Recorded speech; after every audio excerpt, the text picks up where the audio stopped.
भारत ने अमेरिका से एक बार फिर सख्त प्रोटेस्ट किया है। वजह यह है कि गल्फ ऑफ ओमान और स्ट्रेट ऑफ हॉर्मुज़ में अमेरिकी कार्रवाइयों के नतीजे में भारतीय सेलर्स की जानें जा रही हैं। 3 भारतीय मल्लाह मारे जा चुके हैं, लेकिन उससे भी ज्यादा अफसोसनाक बात यह है कि सारे मामले में भारत सरकार और अमेरिकी गुनहगार अपनी अपनी कहानी सुनाने में मसरूफ हैं। भारतीय मिनिस्टर ऑफ एक्सटर्नल अफेयर्स ने अमेरिकी सेक्रेटरी ऑफ स्टेट को फोन करके सख्त प्रोटेस्ट रिकॉर्ड कराया। भारत का स्टैंड था कि ऐसे नाजुक वक्त में हमारे जहाज़ों और सेलर्स को निशाना बनाना नाकाबिले कबूल है। गैर सरकारी तौर पर अगर इस प्रोटेस्ट का तर्जुमा किया जाए तो शायद वो कुछ यूं बनता है।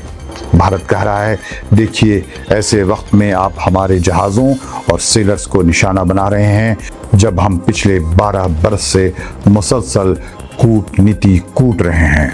हम उस पर सख्त प्रोटेस्ट करते हैं।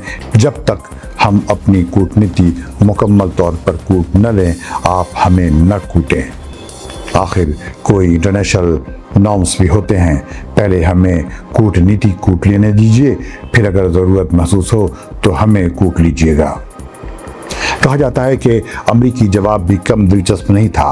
उन्होंने फरमाया कि हम आपकी कूटनीति का एहतराम करते हैं, लेकिन हमारी मिसाइलें डिप्लोमेसी के शेड्यूल के मुताबिक नहीं चलती।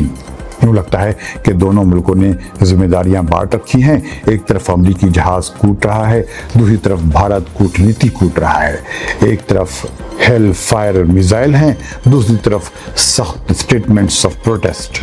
एक तरफ जियोपॉलिटिक्स है, दूसरी तरफ डीप कंसर्न। पहले कहा जाता था कि डिप्लोमेसी जंगों को रोकती है, अब लगता है कि डिप्लोमेसी का असल मकसद प्रेस रिलीज को जिंदा रखना है। 3 सेलर्स मारे गए, एक सख्त बयान आया, फिर दूसरा आया, फिर तीसरा आया।